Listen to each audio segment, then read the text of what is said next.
Despertando Conciencia.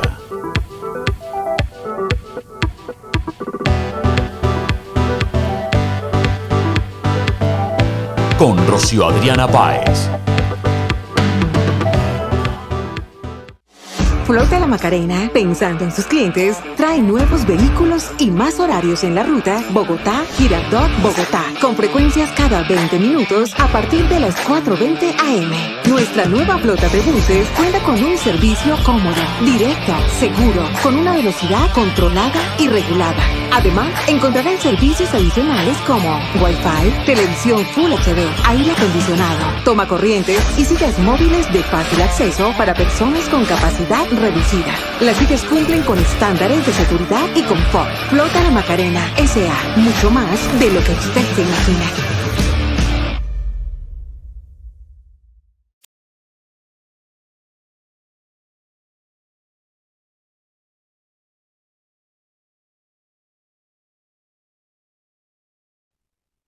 Nos encontramos en el final de algo. El movimiento progresista woke, un fenómeno cultural heredero del posmodernismo, cuyos pilares ideológicos son el narcisismo, el antirrealismo y el antihumanismo, ha tomado Occidente por asalto y ha cautivado a millones de jóvenes. Sus majaderías, que hace solo unas décadas hubieran sido objeto de inclementes burlas y ridículos unánimes, son hoy dogmas incuestionables que sus fieles, alentados por la propaganda mainstream, defienden con fervor fanático. La verdad no existe, cada quien tiene la suya. Y tampoco tiene sentido hablar de una realidad objetiva, ni siquiera de lógica. Todos son constructos sociales y el único estándar válido es el yo, mi autopercepción y mi sensiblería. Nuestra civilización fue levantada por hombres blancos heterosexuales de mentalidad arcaica y muy religiosa, que todavía tienen en sus manos el látigo del poder y lo usan con crueldad a expensas de las mujeres, las minorías raciales y los colectivos marginados. Occidente es machista, homófobo, xenófobo, racista y ecogenocida, el peor de todos los mundos en los que podríamos haber vivido. No tenemos nada que agradecerle y todo que reprocharle. Urge, por tanto, de construirlo hasta sus cimientos, invertir toda jerarquía, a arrasar con la podrida tradición intelectual, moral y espiritual que nos impidió ser diversos, tolerantes e inclusivos. Resetear el mundo. Ser lo que queramos ser. El virus mental woke está generando tendencias culturales cada vez más grotescas y degeneradas. Los ejemplos se cuentan por miles. Sin embargo, muchos intelectuales y divulgadores opinan que no debemos alarmarnos, pues se trata solamente de una moda. Estamos atravesando una especie de delirio transitorio, pero ya se nos pasará. Así como vino de la nada, también se marchará de regreso hacia la nada, y Occidente volverá a ser un lugar dominado por el sentido común y la decencia. Mejor no prestarle atención a estas cosas pasajeras de chiquillos tiktokeros. Se equivocan estrepitosamente.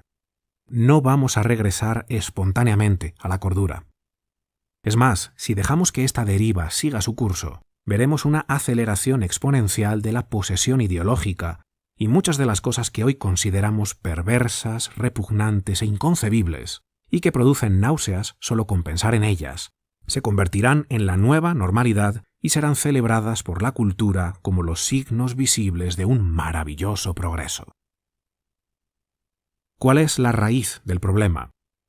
Estamos sumidos en una profunda crisis de identidad.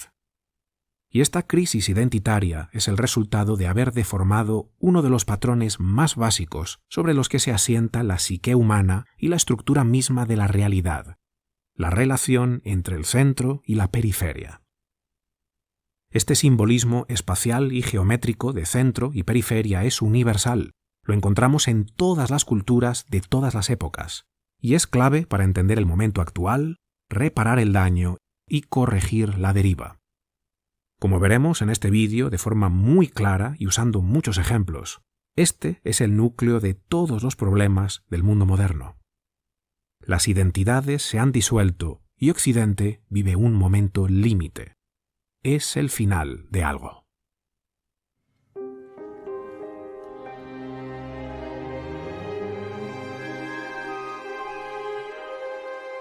Centro y periferia. Orden y desorden. Una relación que está presente en todos los aspectos de la realidad y cuya degeneración ha facilitado esta deriva identitaria propia del progresismo woke. El centro representa aquello que da orden y cohesión. Es el eje principal o axis mundi que le da solidez e inteligibilidad a algo. El centro es la identidad. En los mitos antiguos e historias bíblicas es el árbol, el pilar o la columna que sostiene la creación. La periferia es el territorio de lo fluido, caótico e indiferenciado. Es ese lugar donde la identidad empieza a volverse difusa. Estamos lejos del centro y las cosas ya no están tan claras. Ahí, en la periferia, se abren las tierras del dragón del caos y las aguas insondables donde habita el monstruo marino. Es el lugar donde lo desconocido, lo que no sé muy bien qué es y qué no es, comienza a mezclarse con mi identidad. Todo en esta realidad física, todos los espacios que habitamos, sin excepción, ya sea una casa, una ciudad o un país, son en sí mismos microcosmos, versiones en miniatura del universo que poseen siempre un punto central y unos márgenes o bordes exteriores. Multitud de culturas ancestrales han conceptualizado el mundo de esta forma. Cada espacio físico es una representación simbólica de la totalidad. El ser humano también es un microcosmos. Esto quiere decir que somos un pequeño universo que constantemente interactúa con otros pequeños universos. Y de ahí surge nuestra identidad, de esa interacción. Como sé que esto puede sonar un poco confuso, vamos a usar el siguiente ejemplo cotidiano. Pensemos en una casa. En el microcosmos del hogar, cada miembro de la familia recibe una identidad clara. Padre, madre, hijos, abuelos, visitantes. La psique se adapta al espacio físico que está habitando y la identidad se ordena de acuerdo a esa interacción. El microcosmos que soy y el microcosmos que me toca habitar en ese momento me dan una identidad ad hoc. Sé quién soy y qué lugar ocupo. La casa también tiene una periferia, ¿verdad? Las paredes son los límites que separan el hogar del mundo exterior y en esas paredes tenemos ventanas. Desde ellas podemos ver el mundo de afuera, donde existen otros microcosmos diferentes al del hogar. Hay otros espacios físicos y también otras personas que ya no son parte de tu familia. ¿Qué sucede cuando cruzamos el umbral de la puerta y nos adentramos en ese mundo exterior que podíamos avistar desde la ventana, la periferia del hogar? Adoptamos otros roles. Nos identificamos con otras partes de nosotros. Somos amigos, profesionales, aficionados a un hobby. Tenemos otras identidades. Nuestra identidad, por lo tanto, es maleable. Cada situación de vida es un microcosmos que posee su propio centro y sus propios márgenes, y nuestra identidad debe adaptarse. Si queremos participar apropiadamente en el patrón de la realidad que se despliega ante nosotros, tenemos que ir cambiando de centro de identidad y dejar otros aspectos de nuestra identidad al margen. Me voy a poner a mí mismo de ejemplo. Yo, Jorge Benito, soy una serie de identidades que se agrupan unas dentro de otras. Cuando estoy con mis hijas, mi centro de identidad es ser padre. Le hablo a mis hijas de una forma muy particular y mi comportamiento también es único para ese tipo de interacción paternal. Pero cuando tengo una reunión con un potencial cliente, no le hablo como le hablaría a mis hijas. No le doy consejos de vida y no me despido de él dándole un beso en la frente. La paternidad queda al margen y adquiero un nuevo centro de identidad. Ya empiezas a verlo. Hay una forma correcta de participar en la realidad, momento a momento, en función de sus centros y sus márgenes. La realidad me indica qué aspectos de mi identidad deben ser centrales en ese momento y qué otros aspectos debo dejar al margen porque no tienen lugar en esa situación específica, ese microcosmos. El problema moderno es que hemos corrompido esta maleabilidad o fluidez de la identidad. El progresismo posmoderno dice: como sé que puedo ser muchas cosas, voy a ser lo que quiera cuando quiera. y esta ruptura de la relación apropiada entre el centro y la periferia nos ha llevado a identificarnos con algo que siempre debería estar al margen: los deseos y preferencias egoístas. Tener deseos es natural, son parte de nuestra identidad, pero no deben ser el centro de nuestra identidad. Al revés, deben subordinarse a las identidades que vamos adoptando. Siempre deben estar al margen. Si vas a comprar a la tiendita de la esquina, en ese microcosmos tú eres el comprador o cliente. Ese es tu centro de identidad en ese momento. Si sientes un fuerte deseo por un producto que no puedes pagar y lo robas, ese deseo, que debería haber quedado en la periferia, ha corrompido tu identidad y te has convertido en algo que no deberías ser: un ladrón. Y esto es exactamente lo que estamos viendo hoy con nuestros jóvenes y no tan jóvenes. Los deseos se han vuelto el centro de la identidad, sobre todo los deseos carnales. Pero hay muchos otros deseos, cada vez más bizarros y dionisíacos, que se están abriendo paso, reclamando convertirse en el eje central de nuestras vidas. Y parecemos felices de entregárselo, pues al fin y al cabo eso es lo que en todo momento nos susurra el espíritu de la época. Sé lo que quieras ser, especialmente eso que sabes que nunca podrás ser. Simbólicamente hemos situado a la gárgola, cuyo lugar apropiado es la periferia de la catedral, en el altar, el lugar de máxima adoración. En el microcosmos de la catedral, el centro es el altar, que otorga su identidad al lugar como espacio de comunicación entre el cielo y la tierra, entre lo divino y lo humano. La gárgola, símbolo de lo extraño y fluido, lo oscuro y grotesco, representa los deseos o pasiones brutas más extravagantes. De ahí la forma híbrida de la gárgola, que mezcla lo animal, lo humano y lo monstruoso. Son deseos sombríos, por usar un lenguaje junguiano. El hombre arcaico sabía que los deseos, incluidos los más insólitos y perturbadores, tienen su lugar en el cosmos, pero sabía también que ese lugar no es el centro. Por eso situaba a las gárgolas en los salientes de las canaletas, en el margen o periferia, quedando así subordinadas al centro de identidad de la catedral. La modernidad, empeñada en liberarse por completo de todo orden, ha invertido la jerarquía de identidad. Hoy nos llena de orgullo poder identificarnos con todo aquello que nunca debería estar en el centro de nuestra identidad, especialmente el cambiante y caprichoso deseo carnal, y llamamos a eso libertad. Pero la gárgola no está ahí para ser adorada, sino para recordarnos que nuestras pasiones brutas deben integrarse apropiadamente en la identidad. El hombre completo, aunque tiene la capacidad de herir y hacer el mal, elige no hacerlo. Sabe integrar sus aspectos marginales. No elimina sus pasiones, sino que las domina sujetándolas a principios superiores. La gárgola, por tanto, nos invita a la siguiente reflexión. ¿Con qué aspectos de mí me estoy identificando equivocadamente?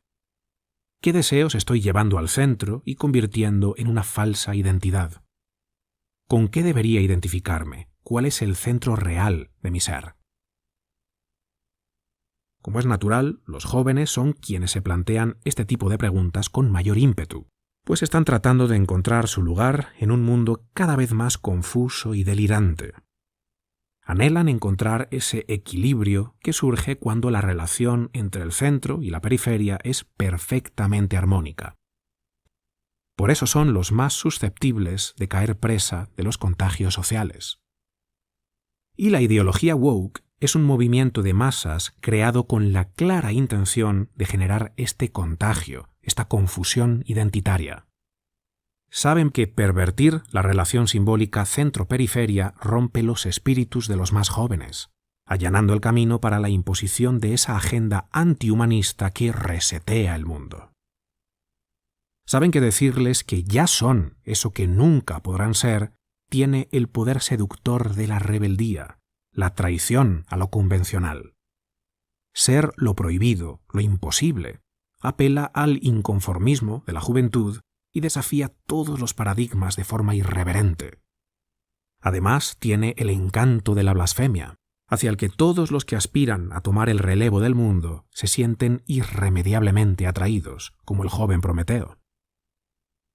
Es una manipulación que se gestó desde hace mucho tiempo, y si pudieron lograr su cometido fue porque antes, mucho antes de activar toda la maquinaria identitaria, se deshicieron de forma lenta pero segura de lo único que podía impedirles triunfar: el Logos.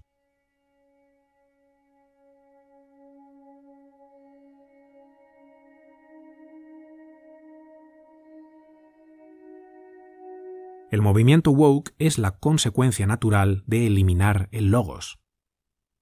El término logos se refiere tanto a nuestra racionalidad o capacidad de razonar como a la inteligibilidad del mundo. Nosotros comprendemos y el mundo es comprensible. Ambos, el observador y lo observado, estamos sujetos a unas leyes que no son arbitrarias y cambiantes, sino que siguen una lógica. El logos, por lo tanto, es una cualidad metafísica que está al mismo tiempo en nosotros y fuera de nosotros, en el microcosmos del hombre y en el resto de microcosmos del mundo. El logos es Dios, la inteligencia suprema que lo permea todo. Es más, a menudo nos referimos a Cristo, segunda persona de la Trinidad, como el Logos eterno, la palabra primordial que creó el mundo y sostiene el tejido de la creación, quien es al mismo tiempo dador de inteligencia y expresión de la inteligencia. ¿Qué sucede cuando no hay logos? Bueno, no hay lógica ni tampoco diálogo. Véase que la palabra logos está incluida dentro de ambos términos. Sin logos no podemos pensar ni tampoco podemos acercarnos al otro y dialogar con él. Los aspectos más esenciales de la realidad se vuelven ininteligibles. Y cuando el logos deja de ser el centro unificador de la realidad, la periferia toma el control. No sabemos participar en nuestros roles e identidades adecuadamente. No sabemos qué es central y qué es marginal. Nos identificamos con lo que nunca jamás debería ser el centro de la identidad, sin lógica alguna. Y así ha sido. Los nuevos ateos, gente como Richard Dawkins y Sam Harris, gritan a los cuatro vientos: si nos deshacemos de Dios, nos quedamos con un mundo menos supersticioso y más racional. Quieren ensalzar al logos deshaciéndose del logos. ¡Qué mordaz paradoja! Deshagámonos del principio sobre el que se asienta toda lógica para crear un mundo más lógico. Absolutamente delirante. La caída bíblica vino cuando la periferia olvidó su relación con el centro y se rebeló contra éste. Como no nos gustaba estar hechos a imagen de Dios, nos propusimos hacernos a imagen del diablo.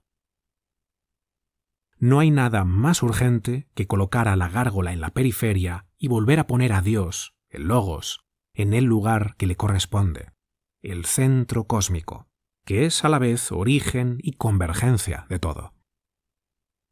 Debemos dejar de someternos a lo que es pasajero, subjetivo y cambiante, y someternos a lo que es infinito, absoluto y eterno.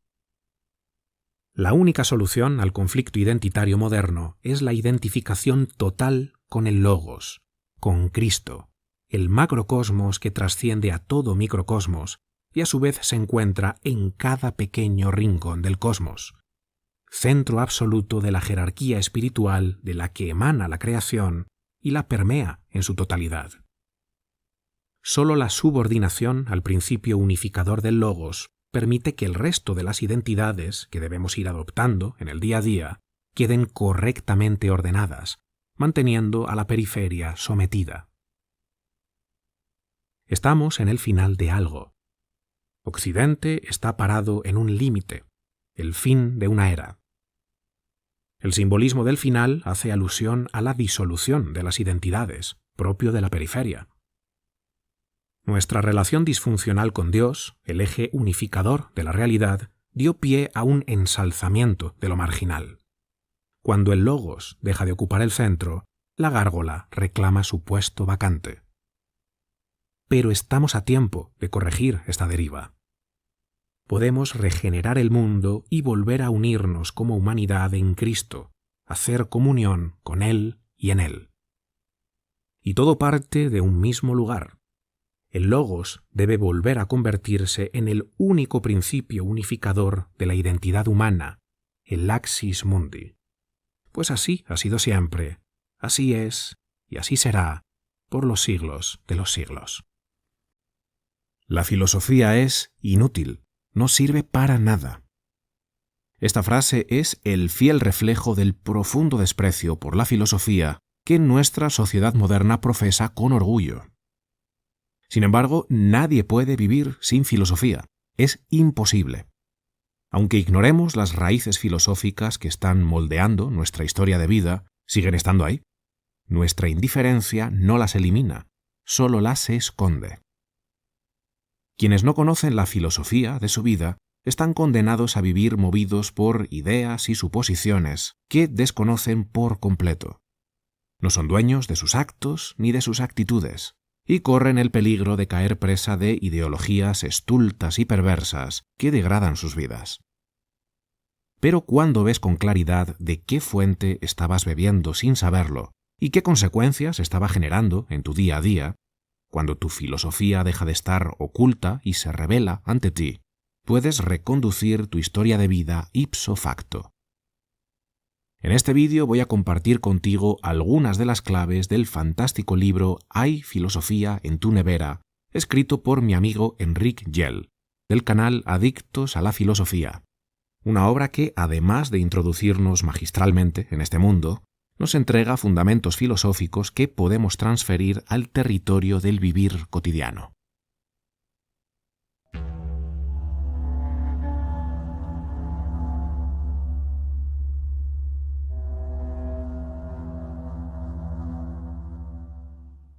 Amor por la sabiduría. Este es el significado etimológico de la palabra filosofía. Pero no cualquier sabiduría, sino aquella que Aristóteles buscaba incesantemente, el más perfecto de los modos de conocimiento y que versa sobre las primeras causas y principios. Haciendo uso de la razón, la verdadera filosofía aspira a encontrar la verdad primordial que sostiene y permea la existencia. Si conocemos la verdad, podremos adquirir también una visión unificadora de la realidad que nos permita relacionar todo saber humano, biología, matemática, psicología, lenguaje, ética, etc.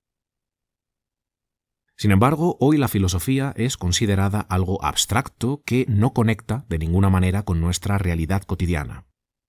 Para muchos no es más que un conjunto de ideas imprecisas y ambiguas de ermitaños académicos que están fuera del mundo y que no tienen nada que ver con la gente común y corriente. Pero no es así en absoluto. Las corrientes filosóficas no se quedan en los libros, sino que se filtran en la cultura y se convierten en el sustento de ideologías, movimientos ciudadanos, agrupaciones políticas y tendencias históricas. Y también moldean directamente nuestra propia historia de vida a todos los niveles. Creer que la filosofía y sus ideas no nos tocan de ninguna manera es tan ingenuo como ridículo. Veamos un claro ejemplo, algo que nos afecta de un modo directo y palpable: el relativismo. Hoy mucha gente cree que las verdades absolutas no existen. No hay ninguna verdad universal, ni una sola. Cada quien tiene su verdad, y lo que es verdad para ti puede que no sea verdad para mí. Todo es relativo. Una idea absurda, como veremos en un momento, pero que no surge de la nada. Las raíces de este hechizo colectivo tan pernicioso se encuentran en una corriente filosófica llamada escepticismo. El escéptico, propiamente hablando, hace de la duda un fin y un método. La utiliza como una sustancia corrosiva para deshacer los cimientos de cualquier sistema de creencias que pretenda ser verdad. Si alguien dice A, el escéptico le contrapone las razones a favor de no A. Si dice no A, lo contrario. Y después de que la duda haya hecho su trabajo destructor, el escéptico suspende el juicio. No dice ni que sí ni que no. ni A ni no A. Simplemente se encoge de hombros y lo deja ahí, incluso ante las propuestas más inocentes del sentido común. Como puedes ver, una de las armas principales del escéptico es el desacuerdo. El desacuerdo con otros debe generar desconfianza hacia nuestra apreciación de las cosas y, en último término, la suspensión del juicio. El escepticismo, partiendo de la presuposición de que la verdad no existe o, en caso de que sí exista, no es cognoscible por el ser humano, nos distancia de nuestras propias certezas, nos aleja también del otro y finalmente nos sume en una fatal mezcla de nihilismo, resentimiento y conflicto social. René Descartes se propuso combatir el escepticismo usando sus propias armas. ¿Cómo? Empleando la duda para llegar a la verdad. Su intención era dudar de absolutamente todo con el fin de encontrar algo indudable, algo puramente verdadero, y desde ahí reconstruir todo el edificio del saber. De lo que no pudo dudar, según él, fue de su propia existencia. Cogito ergo sum. Pienso, por tanto, existo.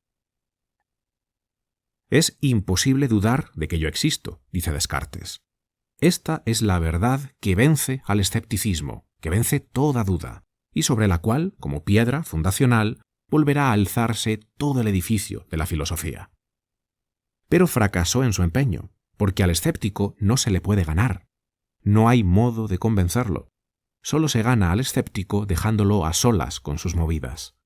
Solo se sale del laberinto de la duda renunciando a entrar en él. Descartes, dudando de todo, incluido lo indudable, acabó convirtiendo a la duda en el motor de la filosofía. La duda debe ser una herramienta al servicio del filósofo, no el centro mismo de su actividad, pues de lo contrario acabas cayendo en el absurdo, como fue su caso. Decir que pienso, luego existo, es la única verdad, lo único de lo que no podemos dudar, es contrario al sentido común, pues sabemos que hay otras verdades absolutas y universales que sí existen, y no son pocas, precisamente. Aquí va una. El principio de no contradicción. Es imposible que una cosa sea y no sea al mismo tiempo y en el mismo sentido. Júpiter no puede ser, al mismo tiempo y en el mismo sentido, Saturno. Una manzana no puede ser una pera. Un hombre no puede ser una mujer. El principio de no contradicción, formulado por el gran Aristóteles, es la ley más fundamental del pensamiento y la realidad. Y nos muestra tres cosas que, si aún no forman parte de tu filosofía, te sugiero que las incorpores de inmediato, pues de no hacerlo corres el peligro de ser engullido por el espíritu de la época. Y estas tres cosas son: 1. La realidad es consistente. Nada puede ser y no ser la misma cosa en el mismo sentido y simultáneamente. 2. Las verdades universales existen y se pueden conocer. Y esta ley de no contradicción es un ejemplo, pues se aplica literalmente a todo lo que es y puede ser, sin excepción. Y 3. Contrariamente a lo que decía Descartes, podemos conocer más allá de lo directamente sensible. Fíjate bien, no me hace falta abrir todas las neveras del mundo para saber que ninguna contiene un círculo cuadrado.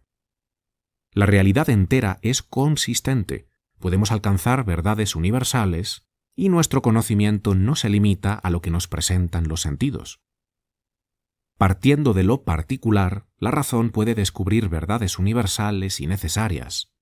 Si sé lo que es un perro, por ejemplo, sé cosas que se aplican necesariamente a todos los perros, como que, por naturaleza, les corresponde tener 4 patas.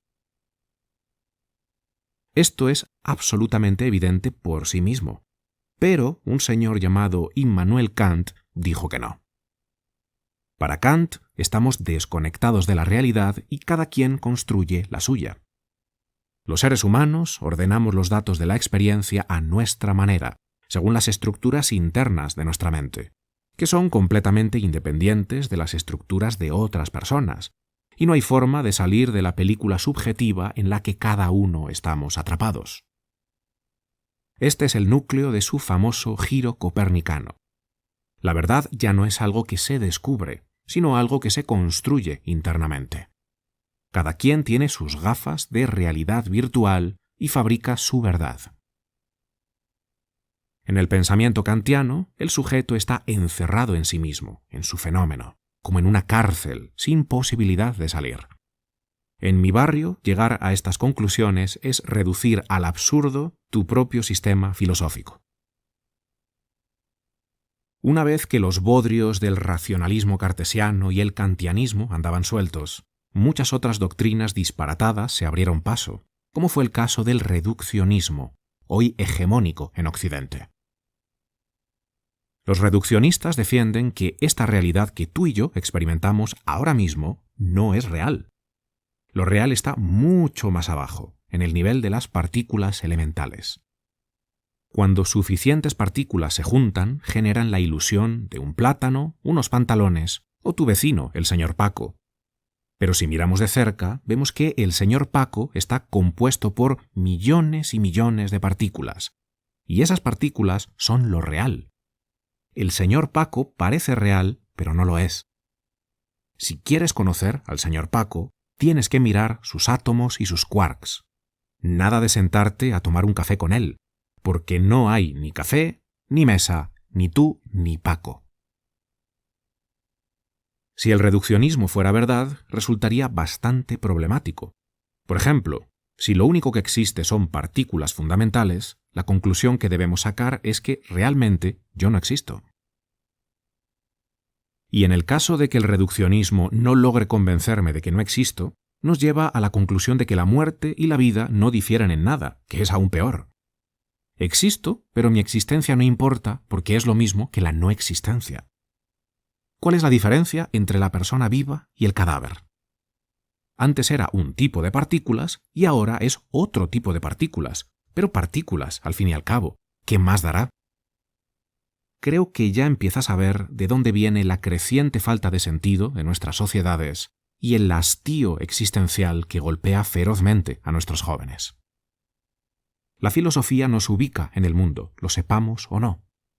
Sus ideas, que inicialmente parecen muy elevadas y abstractas, acaban convirtiéndose en relatos de vida. Si somos partículas que se juntaron de forma aleatoria y arbitraria, la vida no tiene ningún valor significativo y no hay trascendencia que valga.